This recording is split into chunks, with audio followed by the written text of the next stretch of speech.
ओम नमो भगवते वासुदेवाय नमः.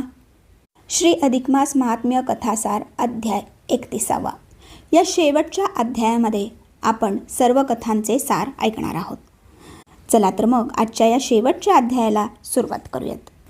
भगवान विष्णू म्हणाले, लक्ष्मी, आत्तापर्यंतच्या 30 अध्यायात मी तुला अधिकमास महात्म्य आणि भगवान पुरुषोत्तमाच्या कृपेच्या थोर कथांचा महिमा सांगितला. आता हा 31वा अध्याय म्हणजे 31 पुष्पांची माळच जणू गुंफलेली आहे.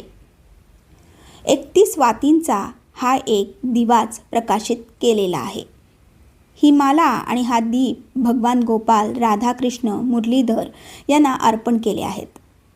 अधिकमास महात्म्य कथांचे सार असलेला हा 31वा एक जरी अध्याय वाचला किंवा ऐकला तरी संपूर्ण महात्म्य श्रवणाचे पुण्यफळ मिळते. तर आता या कथासार पोथीचे अध्यायवार क्रमाने सार सांगतो, ते लक्ष देऊन ऐक. तपोवनातील ऋषींच्या मेळाव्यात बसून सूत नावाच्या पुराणिकाने अधिकमास महात्म्य सांगितले. त्या कथांचा लक्ष्मीनारायण संवादाचा पहिला अध्याय म्हणजे या अधिक मासाची उत्पत्ती कशी झाली आणि या मलमासाला थोर पुरुषोत्तमाचे नाव कसे मिळाले याची कथा आहे. दुसऱ्या आणि तिसऱ्या अध्यायात मिळून गोसेवा आणि गायीचे महत्त्व तसेच पौलव्य ऋषींची कथा सांगितली आहे. चौथ्या अध्यायात ब्राह्मण सेवा आणि 5व्यात नृगराजाची कथा दिलेली आहे. 6व्या अध्यायात दीपपूजेचे महत्त्व आणि मांजरीचा उद्धार तसेच 7व्यात शांकलीच्या 2 बायकांची सौती मत्सराची कथा आणि दीपदान व्रतसाधनेचे फळ कोणाला कसे मिळते याचे वर्णन आहे.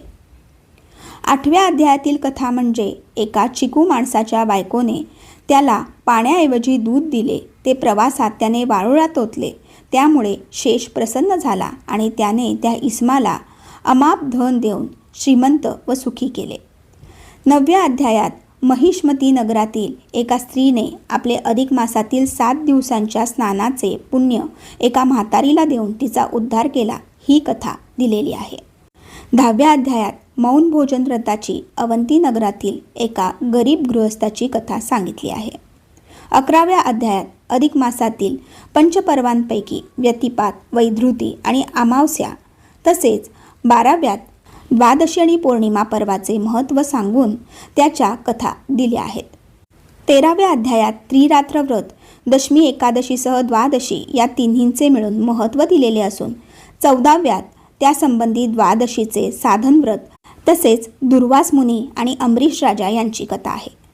15व्या अध्यायात श्रीरामाच्या साधन द्वादशीच्या पारण्याच्या वेळी शतमुखी रावणाचा सीतेने केलेला वध ही आगळीच कथा दिलेली आहे. स्मितविलासिनी अप्सरेच्या उद्धाराची कथा 16व्या अध्यायात तर 17व्यात धर्मशर्माने पिशाचाचा उद्धार केला ती कथा आहे. 18व्यात काशीतील मंगळागौरीची कथा आणि 19व्यात विप्रशर्माने राक्षसाचा उद्धार केल्याची कथा सांगितली आहे. 20व्या अध्यायात सौराष्ट्र देशातील सोमशर्मा गृहस्थाने आपले त्रिरात्र पुण्य देऊन राक्षसाचा उद्धार केला ती कथा आहे. 21व्या अध्यायात विराट देशातील माहुरगड येथील एका गृहस्थाने गंगा स्नान अधिक मासात केले तेव्हा त्याचा कुष्ठरोग दूर झाला ती कथा आहे.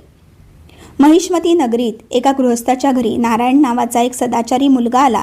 तेव्हापासून त्या गृहस्थाच्या ताक विक्रीचा धंदा करणारा मुलगा आणि शरीर विक्रय करणे भाग पडलेली त्या मुलाची बहीण या बहीण भावांचा उद्धार नारायणाने कसा केला त्या कथा 22, 23 आणि 24 या 3 अध्यायात मिळून दिलेल्या आहेत. 25व्यात अरुंधती पार्वती संवाद, 26व्यात मंडन प्रधानाची पत्नी गुणवती हिच्या आगळ्या तेजाची कथा सांगितली आहे.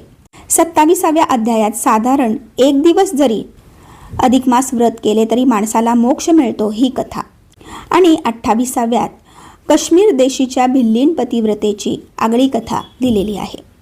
29व्या अध्यायात अधिक मास व्रत उद्यापनाचा विधी सविस्तर सांगितला आहे.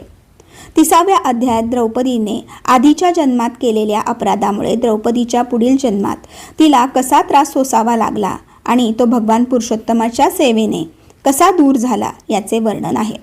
शेवटी कळसाचा हा 31वा अध्याय यात संपूर्ण अध्यायातील कथांचे सार दिले आहे.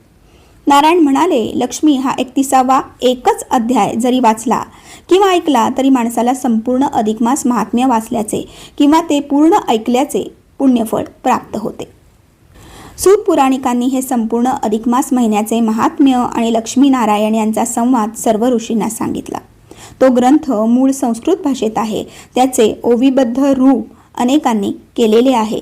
त्या ओवीबद्ध पोथीचे हे रूपांतर तुम्हा सर्वांना नक्कीच आवडले असेल असा विश्वास आहे. तर मंडळी, आशा करते हा अधिक मास महात्म्य कथासार मी तुम्हाला सांगून मीही आणि तुम्ही तो ऐकून तुम्हीही पुण्य पदरी पाडून घेतले आहे आणि आज या शेवटच्या अध्यायाची समाप्ती झाली आहे. आता अशाच प्रकारचे आध्यात्मिक व्हिडिओ ऐकण्यासाठी आपल्या या लिसन विथ पूनम या चॅनलला सबस्क्राईब करून ठेवा. धन्यवाद. ओम नमो भगवते वासुदेवाय नमः.